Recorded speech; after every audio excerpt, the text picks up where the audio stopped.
All right, guys, welcome back to another video. Shaman J. It's time to talk about a device that is, believe it or not, is going on a year with the OnePlus Open. And most times when I have a device this long, I circle back and I have to use it. There's just no getting around it. Some devices I just enjoy that much. And this is one of them. So if ever you buy a device and you're into a certain style of device, you're going to be looking for everything in that device, and you want every box checked. And so here we are almost a year later, and I want to talk about how this device has checked nearly every box that a person could want in a folding device.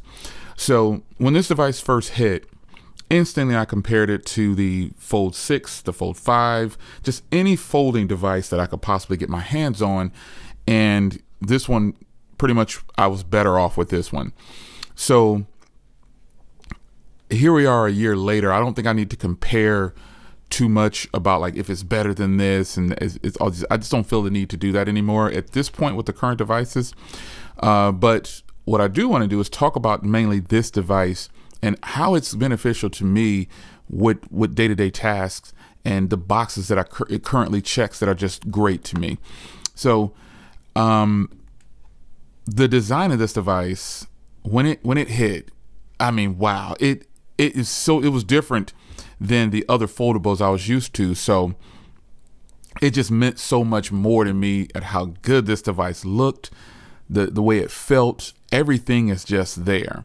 Now, as time progressed and I used it more, I got annoyed with the camera bump. Not to the point where it's just, oh my God, I hate the device, because these cameras are better than a lot of cameras on folding phones. But it just got to the point where I was like, I'm kind of annoyed with this camera bump and how I have to position my hand to hold this device and so on. But it's not a deal breaker per se. When I want to use a camera, if you see, I always have a microfiber cloth around. I'm always wiping off camera lenses or screens or whatever. And so in my regular life outside of doing videos, I typically have a microfiber cloth to wipe off the screen or the camera bump. So that's not really an issue. And again, the overall design of this thing, when just using it for video and stuff like that, and you're using this orientation, it actually looks like a camera, like on the back, and that's the look they're probably going for, like a real camera with the big module here. But in time, that that kind of started to annoy me a little bit. But again, it wasn't a deal breaker, and so that's wanted to touch on that one more time. But overall, the experience of the design and how this phone looks, wow, it's a killer design. And I think it set the bar so high for other folding devices that it was hard for me to step away from this design and the way this phone feels in the hand. Like, I don't need a case for this device. I don't like to wear cases. Even though it came with a case in the box, I've only tried it on. That's it. Truth be told, I don't even know where my box is. The case for this phone is in the box. If you remember, over the last almost year here, we're going on a year in just about a month or so, and you never seen any case videos on this. I don't think I did any case videos on this. I didn't accept any case videos on this that were offered to me, I believe, and I just didn't want to cover this device up. I didn't want to almost sell you something that I wouldn't use, like for real.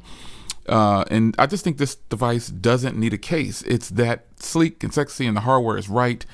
The hinge is very impressive in my opinion. I really like how they did this hinge. I like this part of the device as well. And when I started to compare it to other folding devices, I realized how much I like this design. And I just think everything about this, especially this hinge, is just snaps.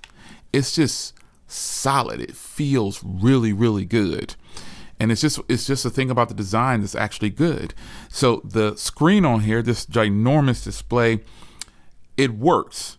The orientation of the way this phone is put together, when it's open like this and then closed, all the screens on here, both screens on here, and all the cameras, they are functional.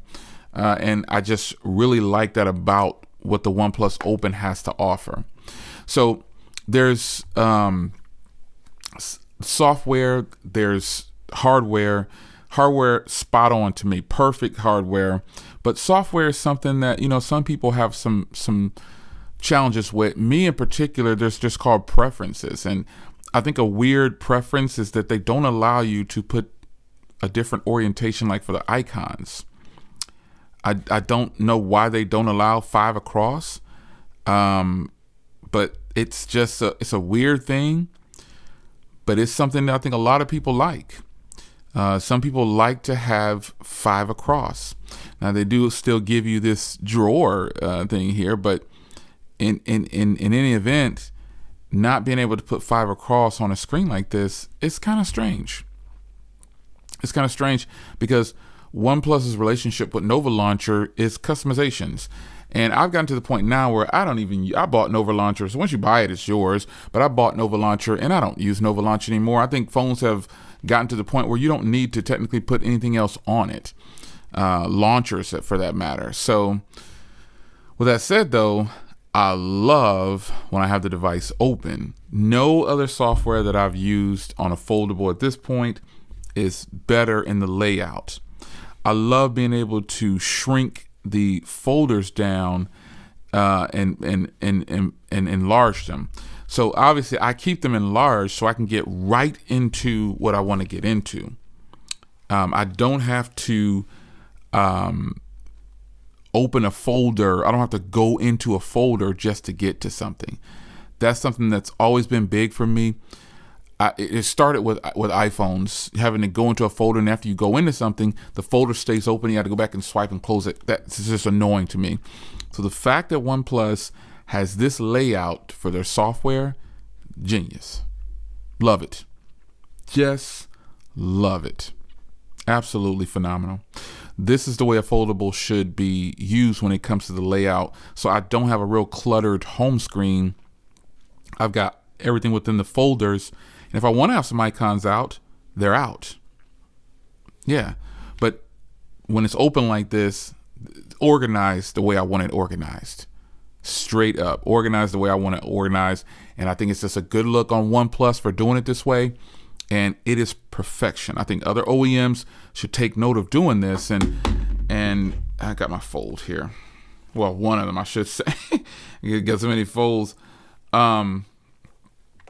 Just having this, let me show you here. See, this is it. Like, there's nothing else that I can do with that folder. I have to go into it to get to it. And it sounds crazy, but this layout right here is much better. The OnePlus layout is great. It's just great. I really like it. And I think that that's a huge miss. That's a huge miss on other OEMs' part for, you know, it's okay to copy some things, and this is one of them. Being able to enlarge the folders like this so where they're not small and you don't feel like you're going in and out doing an extra step, that's important.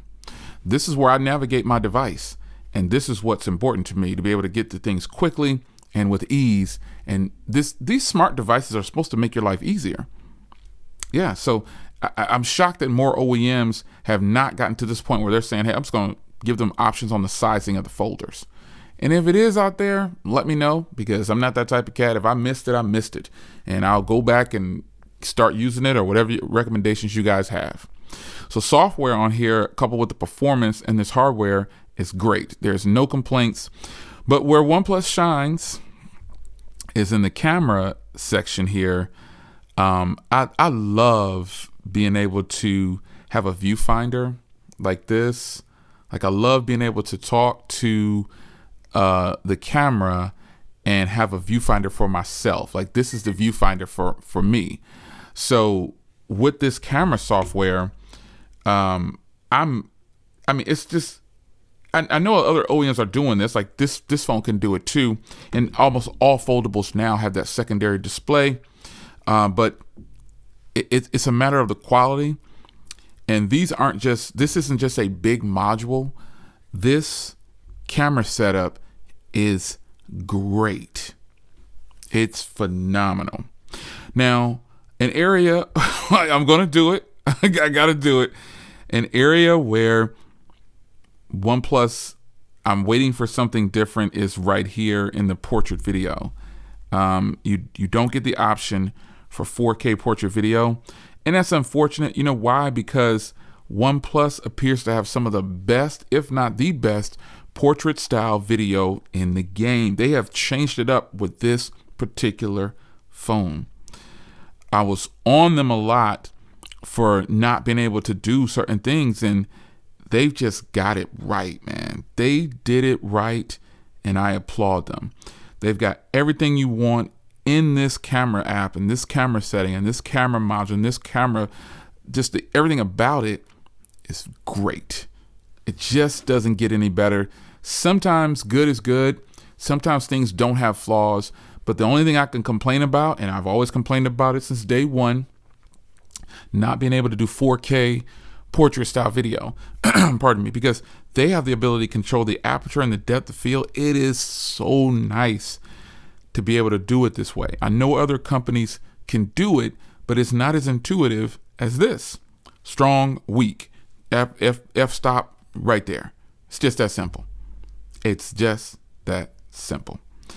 So I feel like if you're going to do a camera setup and you're saying you got these pro level cameras, because Hasselblad is something we've got the Hasselblad name back here, so it better be good.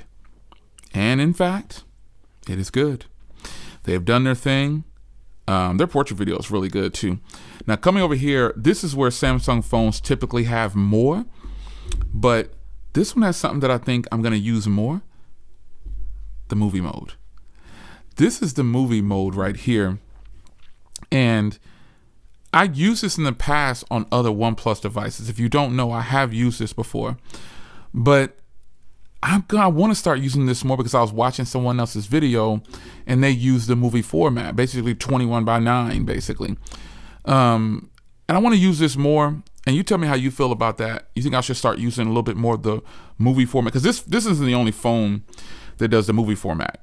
But this phone's movie format is actually really good in comparison to some of the others. So just a thought. I really want to try it. It's to use it more, to put out on my channel more, basically.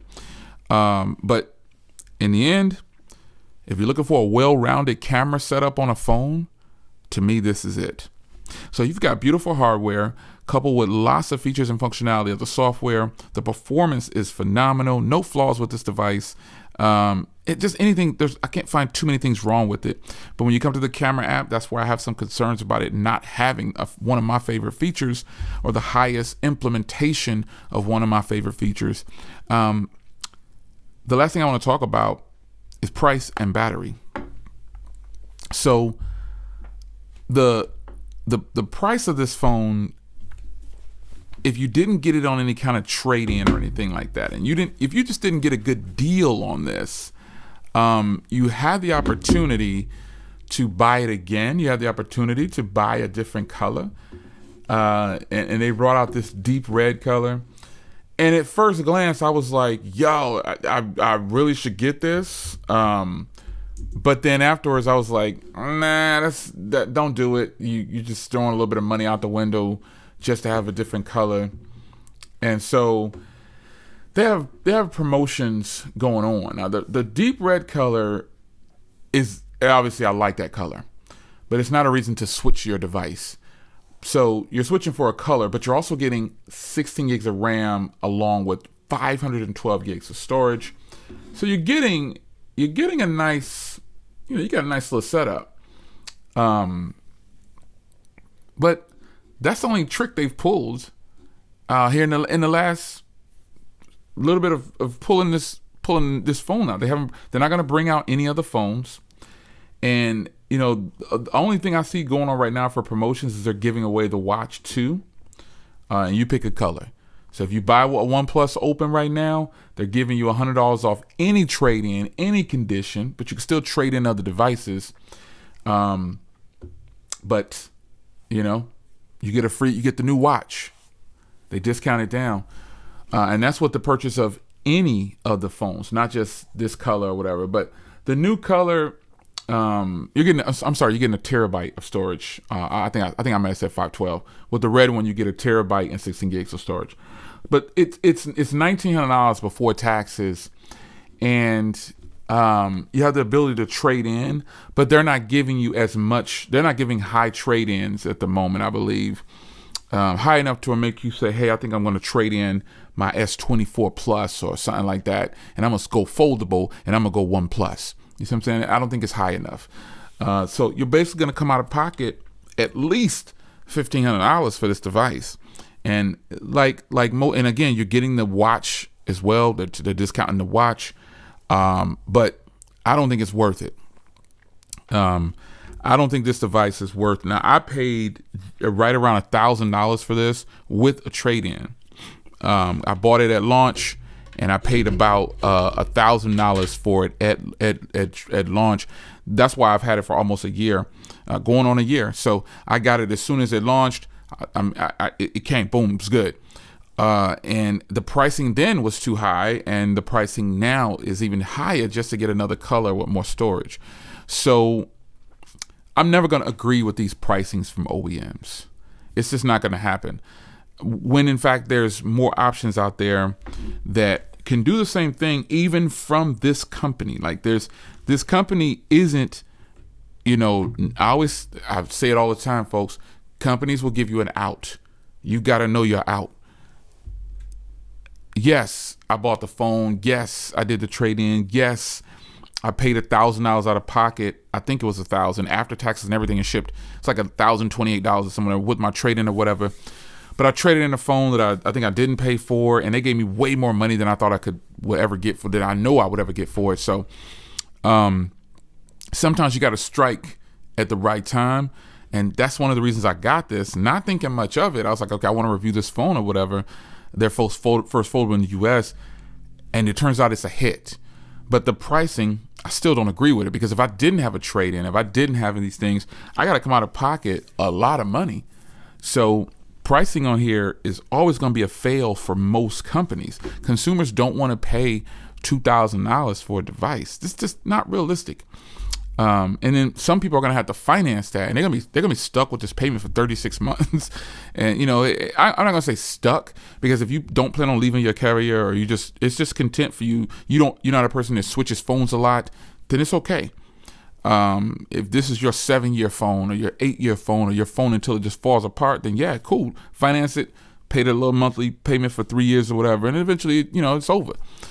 But pricing, I'll never really agree with, no matter what it is. And battery life has been good. What happens with battery life for me is I'll take a break from a device while I'm reviewing another device, and the battery life numbers sometimes have to recalibrate. I have to start over, basically. So for me, when I say battery life is good, this phone is actually broken in already, because I've been using it.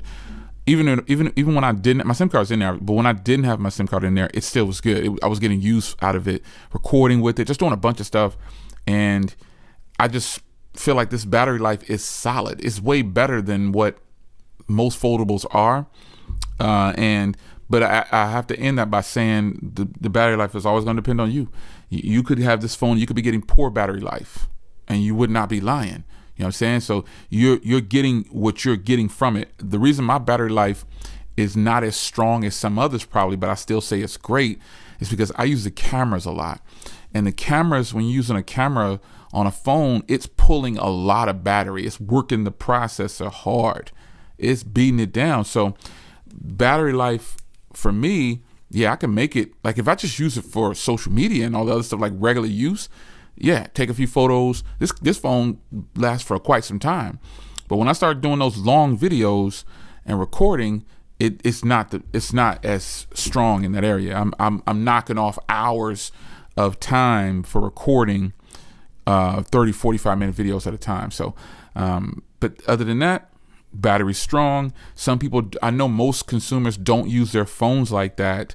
Just like regular people who might have this, they're gonna be shooting hour-long vlogs or doing things like that. They're not gonna be out in the sun, 115-degree weather, walking around recording car shows. And it's a different scenario every time. So is this a winner?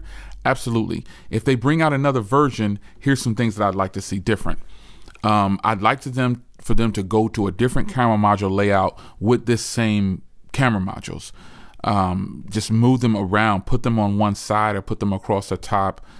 They can keep the same back. I really wouldn't care. Just the module design, I would like it to be a little different. And that's pretty much it, folks. I like the layout. This thing has some killer speakers too. But I think that's pretty much it, man. Almost a year later with this phone, and I think it's such a great device. It's weird that it exists like this and more people don't have it. OnePlus is a popular brand now. They've always been popular, but probably not with the masses. But now they've, after linking up with T-Mobile a while back, they've gotten their due. And so now they're not the flagship killer anymore. They're just a regular company who's charging these prices that everybody else is charging, but they're still bringing quality products. So it's your man Jay. Hope you guys enjoyed. I'll see you in the comment section, and be sure to ask questions that I might not have covered. Or if you haven't had this device a year like me, or going on a year like me, or you just bought it and you're about 6 months in or 3 months in, what's your experience with it, and how do you feel about it as a whole? Like some of the things I pointed out, do you disagree? Do you agree? How do you feel about me always talking about them not having 4K portrait video? And that comes from a person who vlogs, and I need to have these things strong. Their 1080p video is stronger than the others, but I still want them to kick it up to 4K so I can get more detail, and then I can go down to 1080p if I want to and have even better video. But nonetheless, camera module design, a few tweaks in the camera software, 100%. I see you in the next video. Take care.